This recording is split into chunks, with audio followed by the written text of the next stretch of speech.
Hey guys, Paul McClain, and welcome to the Monday Morning Wake Up Podcast. Excited that you joined us this morning. And as every week, I sit back and think, who can I have that's going to really serve you and serve you well? And I think this might be one of my favorite guests. Maybe it is. I think it is. Let's welcome Evelyn Juarez to the Monday Morning Wake Up Podcast. Thank you, Paul. Good to see you. Good to be here, man. I'm excited. This is going to be really good. You know, because, hey, the thing is this, Monday morning, people are getting things going, right? They're focused. They're trying to make this week better. What do I tweak, adjust? And sometimes it's easy to lack a little passion on a Monday morning. And and if I think of anybody that brings the passion, I think about you. And that's the truth, right? Every time I hear you speak, you talk, I just feel like I want to do more, create more, build more, be more. I'm like, let's go. Let's go. You know, so I'm excited about what we're going to cover today. So to kind of kick it off, Evelyn, you're a full-time pastor as well. Yes. Which I want to ask, because I don't know the answer. How did you get into, because you've been a Hall of Fame producer now. Yeah. Has it been 2 years? 2 years in a row. 2 years in a row, which and that's I'm a pacing. big deal. You're going to do it for three. No question. No question. Yeah, No. you'll do it this year. So this will be the third year. Got a growing business, serving and helping a lot of people. You got a phenomenal team. I love getting around your team because they have that same passion. And when I think of your team, I think of people that just want to serve and help, just good people, you know. But how did you go from like you're head pastor of a church, you and SAC, and now you're like insurance business? How did that happen? So it happened about 5 years ago at a previous company. I think I was at a crossroads.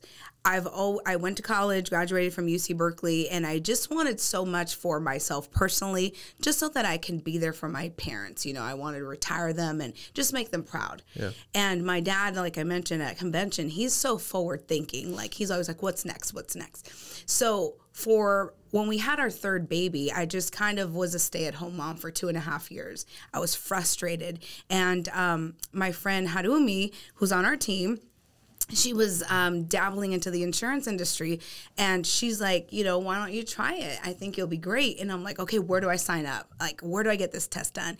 And how can I go? And when's my interview? And I was just so passionate about this. And I know Zach was at a crossroads at his company, and he's like, you know what? He was making well over 6 figures. He was doing well for himself, and he had been since he was 21. We've been married. Okay, here's a true story. We got together at 17, high school sweethearts, and married at 21. Nice. Didn't know what we were doing, and we built from scratch. And, you know, if anybody says 17, out there, you guys got together? Yeah, 17 years old. We got together. So I was 17 and Tosh was 16. There you go. When we got together. Yep. And we just did stuff a little backwards. We're like, let's get pregnant, then get married. Yeah, so it happens. It does, yeah. Yeah. So anyway, we got married at 21. We had nothing. I was still in college. He was still in school. And we were just trying to figure this thing out called life.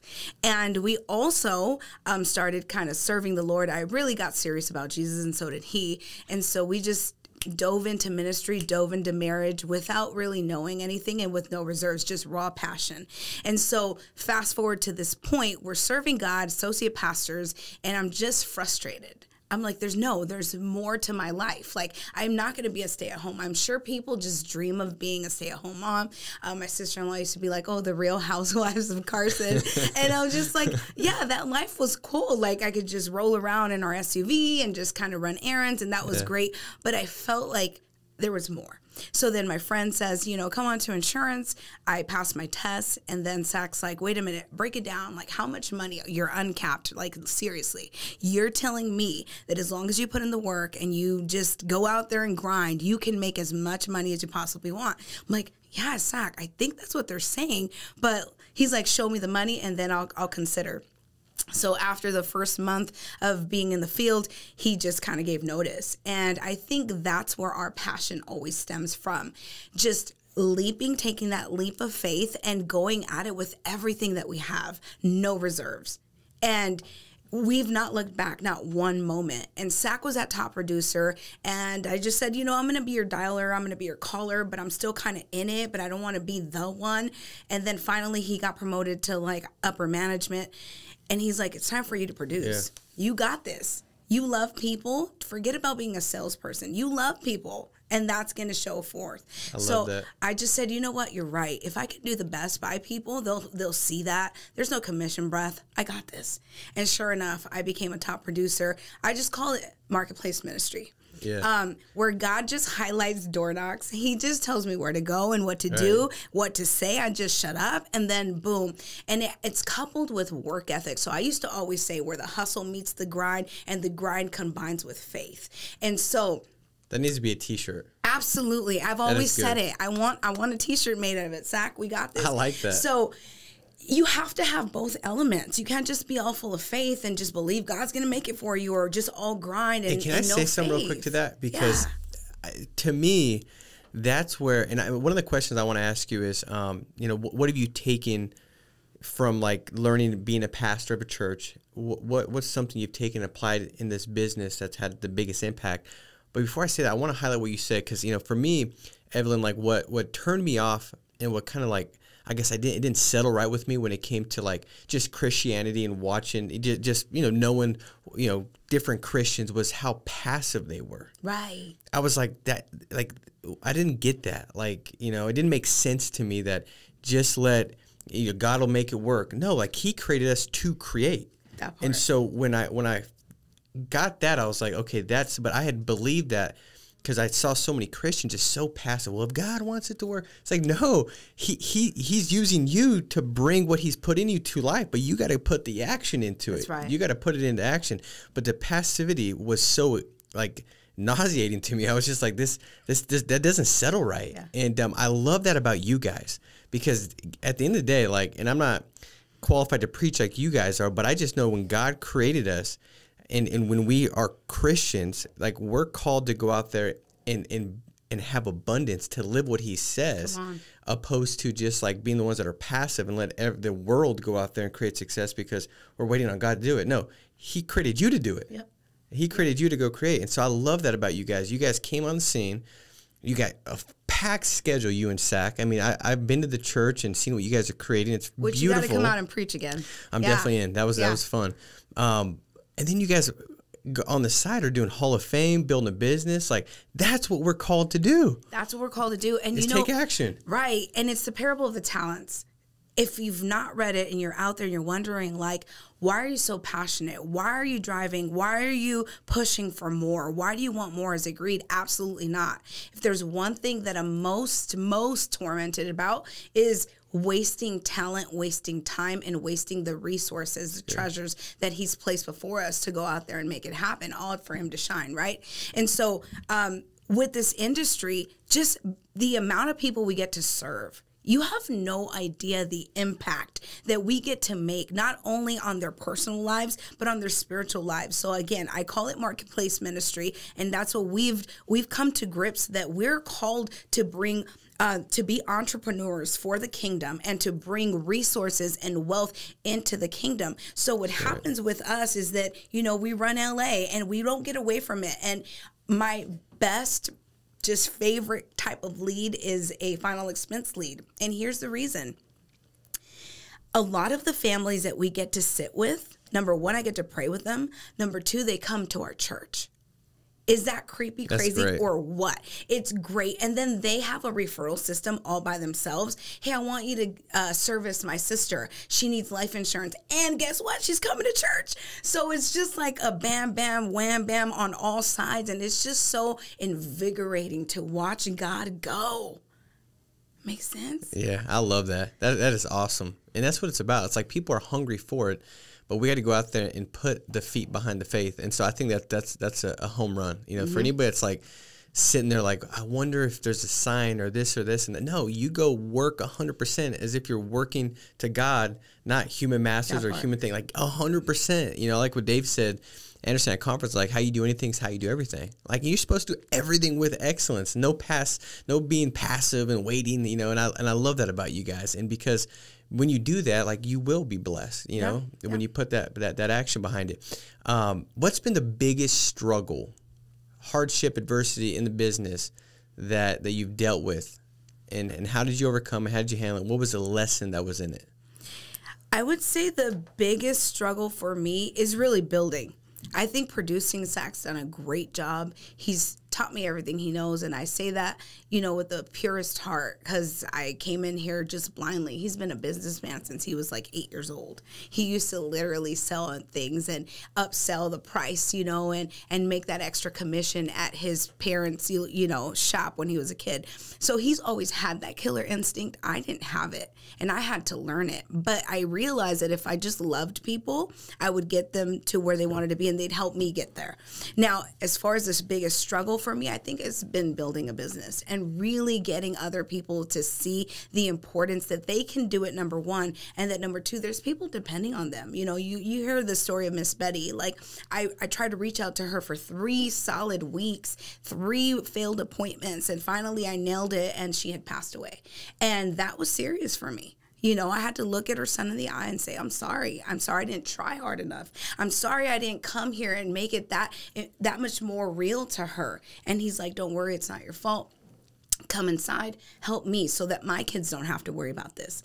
And so when those things happen, you're able to translate to your agents, to your leaders, the importance of pouring into people for the outcome. What's the outcome? Protecting and serving people. Yeah. In the process, you help your family. So it's a win-win. Get out there, make it happen. You got this, you know, and helping people to get out of their heads. That's great. It's almost like if you help, the whole cliche quote that's been there forever, but if you help enough other people get what they want, you're going to get what you want. But that's the premise. The law of sowing and reaping. Yeah, you got to do that first. Yep.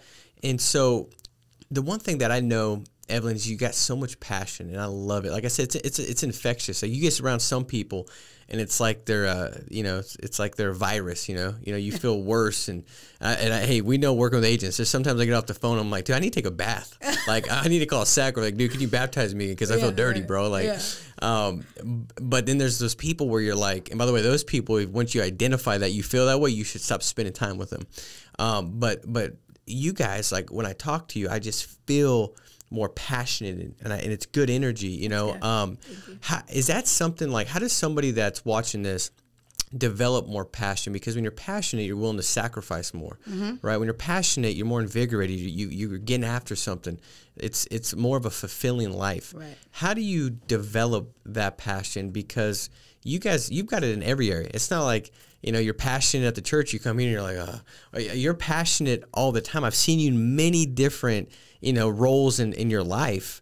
How does somebody develop more passion in all the roles in their life to attain the goals they've got in those roles? I would say identify your purpose and your why. Like, why are you doing this, and who are you doing it for?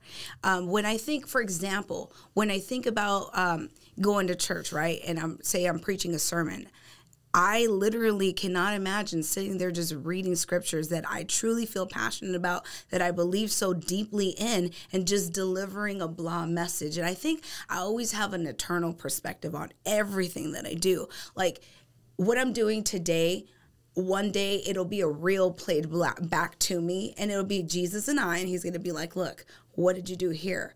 I gave you this opportunity, and you did what? You know, in the last 2 years, I've just been thinking about the idea and the value of a podcast. 2 years prior to 2 years, I'd probably be like, hey, I'm not available. Sorry, can't make it. And it wasn't about you, it was about me, because I didn't want to be on camera. I didn't want to be on a mic. I hate the way I sound. And just all this self-criticism and all of this just kind of negativity in the mind, when really, who cares about you? It's about the person that you're impacting. It's about that individual that's out there that's just about to give up. You know, I don't share this often, but people have heard my sermon on it. And I was on the brink of suicide in 2005. I planned it out. This is what I'm going to do. Zach's going to get home. I was a newlywed. He's a great husband. It was nothing about him, but everything about an attack on my assignment. And I was just like, I was my senior year of college. I was almost rocking straight A's at UC Berkeley. I mean, it wasn't something that you could pinpoint as to what it was. But I will tell you this, the campus is dark. And if you look into like just the darkness that surrounds that campus, you'll understand what I'm talking about. I'm not going to dive into that. But the reality is that I did have that crossroad. Like, if I end it now, at least people will say, well, poor thing, she was so overwhelmed, instead of saying, well, she ended up being a failure. Like, she wasn't what she wanted. She didn't achieve everything she always said she wanted to as a kid. And I'm not getting emotional right now, but here's the reality. There's somebody out there that probably is in the same place that I was. And I would just say, man, give God a shot. Like, God will literally highlight your future, highlight your life, give you purpose, give you passion, and give you a reason why you can get up every single day and fight for your dreams, fight for everything that rightfully belongs to you. And so every single day I say to myself, #warrior spirit. It doesn't matter what you feel. It doesn't matter what you think. It doesn't matter what you just experienced. It doesn't matter if you have $5,000 in cancellation sitting there with 3 different carriers, and now you have 5 no-shows, and you have a no that you just sat in front of. That last appointment, they're waiting on you. They're expecting you to come up and show up with the best thing that you have to offer. So I would say approach every single day with that kind of drive and passion, and give everybody a fair shake. And start with a clean slate, regardless if it's your 5th appointment or your 1st appointment, if it's the day number 3 in the week or day number 31 in the month. Start that next month with that same kind of, this is my shot to get it right this time. That's so good. I don't even know what to say after that. I'm usually not speechless. You know, that was so good. I love you. I mean, that was so impactful, and I think that's going to make such a big difference in anybody watching this. And this is one that I would say at the end, share it. I'm going to say it right now, share it, and I'll tell you again at the end. And I just think that that's so impactful. Like, you know, so you didn't give up, you turned to God. And I think that it's so easy to believe, you know, when you're listening to yourself, like the criticism, the doubt, the fear, all that stuff is delivered to you like on a golden platter when you're listening to yourself. Like typically by default, you don't have these self, you know, these belief building moments where you're like, oh, I'm so great. Yeah, I could kill this thing. I could build a big business. Usually it's like the stuff that, and the enemy came to kill, steal, and destroy, and he does that through lying and distortion and discouragement and division and deception, all those things, you know. Mirage. I mean, and think about, like, you just had believed it because you had listened to it so long, where it led you to develop a strategy to entertain something that was a complete lie. Absolutely. And I wonder if there's people here watching this that they're believing a lie about their ability to be a top producer. They're believing a lie about their ability to build a business. They're believing a lie about their entrepreneur, you know, mindset and what they're able to do. And the thing is this: God created everybody to create and imagine everybody to imagine. You're created in His image, so you, by that definition, like, you can create whatever you want. Right. But what lie are you believing that's holding you back? And then what are you doing to expose yourself to the truth and feeding yourself the right stuff, where you can start building yourself up and hearing what is true, which is you are enough, you're blessed, you're created with dominion, and believing the truth about yourself. Right. I think, so Evelyn, to kind of like attack the lies that somebody might be believing, when you listen to yourself, I know I always listen to just a bunch of like just self-limiting things, self-sabotaging things. I mean, literally the other day, I sat at the table, we were meeting with our architect, and I turned on the chandelier, right? And I'm like, where's the freaking light at? It's not even bright. And I looked up, and there's like 27 light bulbs. There's 3 lit. Wow. I'm like, what is wrong with me? And in that moment, like, I'm sitting, I don't even pay attention to architect. I'm literally thinking, like, I'm a complete loser. Like, why? And I look at my wife, and in my mind, I'm not even saying that. I'm just listening to myself, right? Thinking, like, why is she with me? She's probably going to leave me soon. Like, I better get this up. I mean, all these things, like, what a piece of crap. Like, who doesn't change the light bulb? And then the funny thing is, I go in, and I'm like, and the trash is full. I'm just stacking different evidence to support this lie that I'm not good enough, and I'm a loser, right? And it was a chandelier that did it. I mean, think about that. It wasn't like I had 7 no-sells, which that's easier to start messing yourself up. It was a chandelier. I'm like thinking, the enemy can use a chandelier to steal the truth from me. You know, so talking to yourself and saying the things and speaking truth. Can you talk about that? Like the importance of talking to yourself opposed to listening to yourself, and how that'll help people in this business? Self-edification. It's so important every single day. I mean, if it were up to me, I would be in the Bahamas, Cancun, Cabo once a week for 3 days, work once a week if possible, go shopping the other days. And that's just always where my mind goes, okay?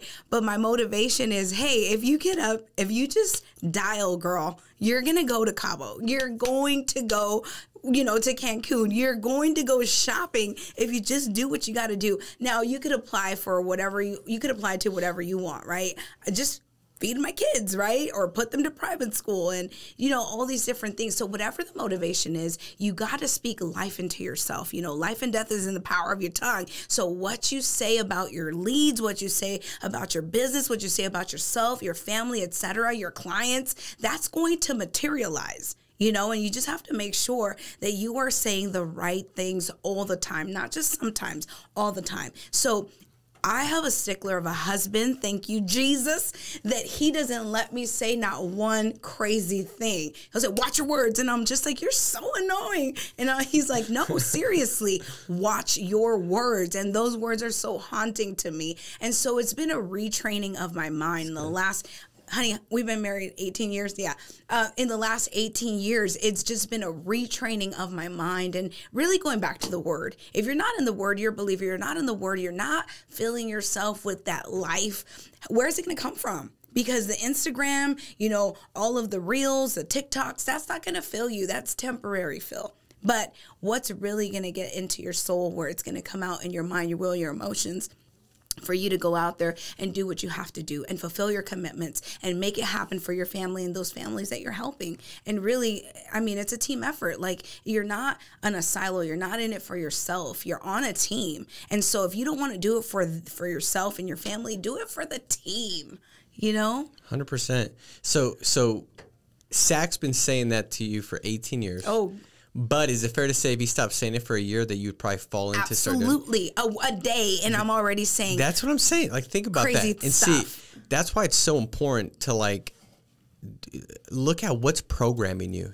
Because by default, like, everybody's checking their phones now, and so is social media programming you, right? Yep. Is a person, friends, are they programming you? Is your next door neighbor programming you? Like, what's programming you? What videos? What shows? What's programming you? Because when you say, hey, this lead isn't any good, like, I wonder if that's just a symptom from your programming.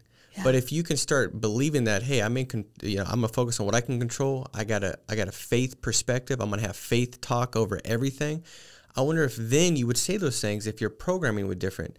See, it's easy to say, like, just say it, but sometimes we don't believe it. It's hard to really kind of to understand it and apply it. Like, if you say, like, these leads are great, they're a family, they need protection, but you don't believe that. Well, I wonder if you don't believe it because of your programming. Well, check out what Zach says. He's like, thank you, God, that every lead is an appointment, and every appointment is a yes, and every yes, or is a show up, like they showed up, right?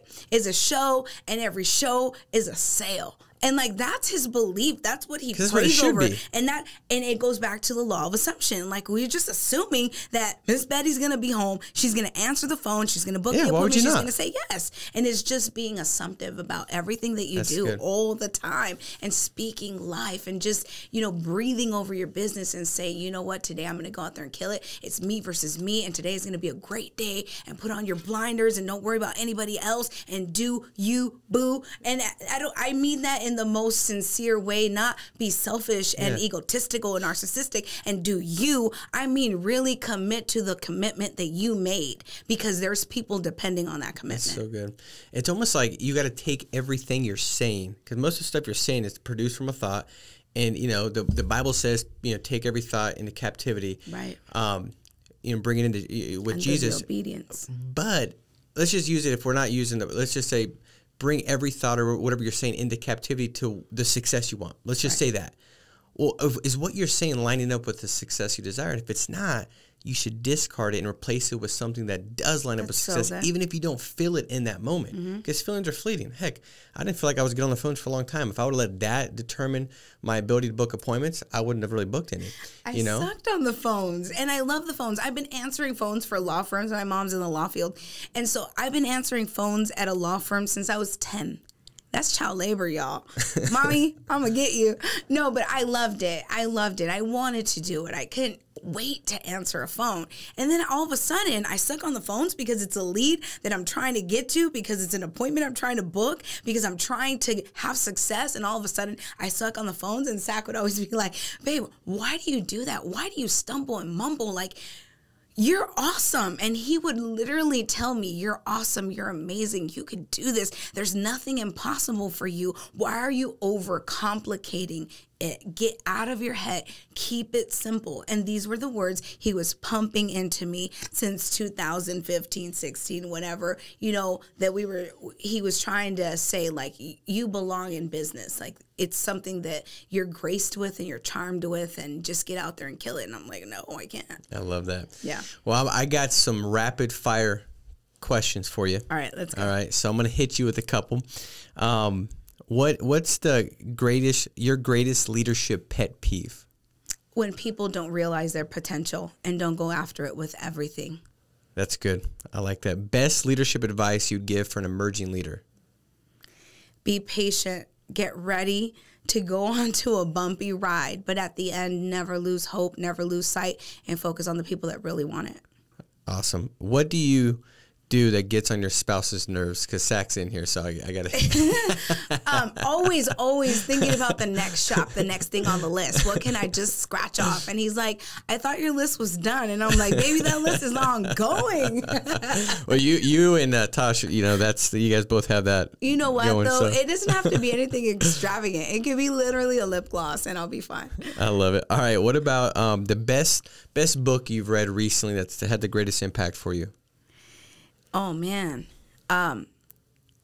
Costly Anointing. I'm on that one right now. And it's just really talking about dying to yourself and yielding. And isn't it so fitting for our business? We have to die to ourselves every single day to ensure that we're headed in the right direction. You don't feel like it, get up and go. You don't want to door knock, get up and go. You don't feel like you should call that dying agent. Like, pick up the phone, do it. They get on my nerves. Oh, well. Dust yourself off and put your best foot forward. I love that. So it's called Costly Anointing? Costly Anointing. Anointing? Awesome. Yeah. Well, I appreciate you joining today. That was, I don't want to offend anybody else that's been on the Monday Morning Wake Up podcast, but that was probably my favorite. That was really good. So guys, make sure to like this, subscribe, share it. I think everybody inherently wants to make a difference and be meaningful, specific to others. So a simple share might do that for somebody out there that's friend on your social media that comes across and they need to hear this podcast. Also, comment below. We have 4 winners now every week that wins $250 in lead credit, and so comment below because you got a good chance of winning some free leads to make this week bigger than last week. So guys, make it a massive week. Be strong, stay steadfast, and we'll talk to you soon. Take care. Bye-bye.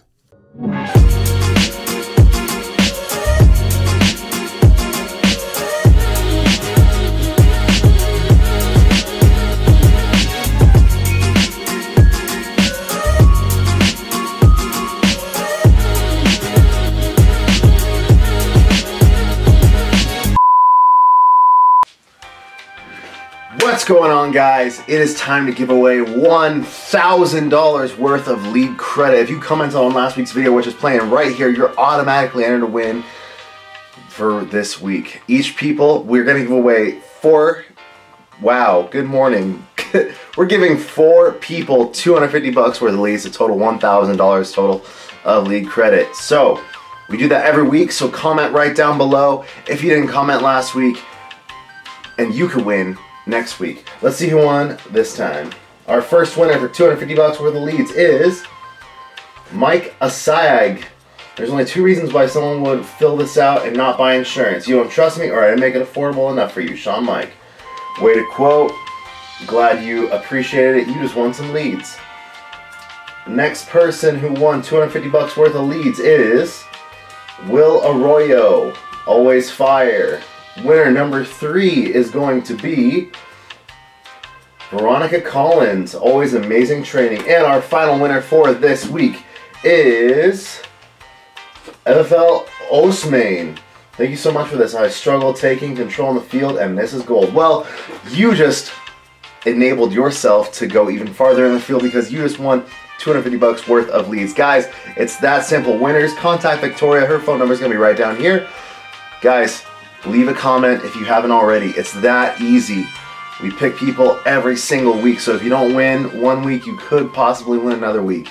It's that simple. So leave a comment, interact, subscribe, hit the bell, turn on those notifications, and we will see you next week. Take care.